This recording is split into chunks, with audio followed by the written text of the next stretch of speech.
Et si cette semaine, on jouait à se faire peur en beauté? Je vous conseille d'aller voir la nouvelle exposition du musée d'Orsay qui s'appelle L'Ange du Bizarre. En fait, c'est une balade dans l'Europe de la fin du XVIIIe siècle au XXe siècle, au pays du bizarre, c'est-à-dire romantisme noir, idées sordides.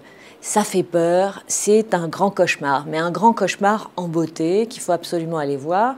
Au XVIIIe siècle, alors que la philosophie des Lumières est à son apogée, se manifeste tout doucement une littérature qu'on appelle une littérature gothique qui parle de fantastique. Elle va avoir une influence en Angleterre, en Allemagne et dans toute l'Europe progressivement, surtout chez les peintres. Alors on voit ça chez les peintres comme Fuseli, qui habite en Angleterre mais qui est d'origine suisse, qui peint des sorcières effrayantes.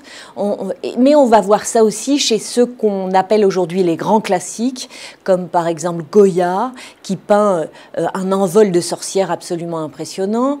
Chez Géricault, lorsqu'il peint le radeau de la Méduse, c'est quand même l'histoire d'un grand massacre et une histoire d'anthropophagie.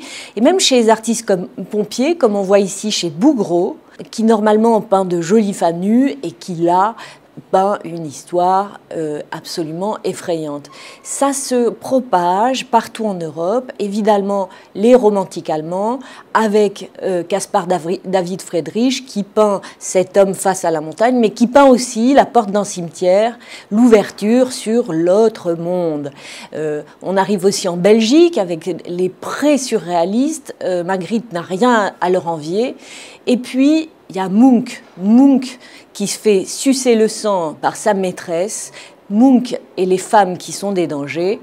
Et on termine par le XXe siècle, mais dans l'exposition, à mon avis, cette faible allusion au XXe siècle n'a pas sa place. Cela dit, 200 tableaux, à voir, un esprit noir à Orsay. Merci, à bientôt.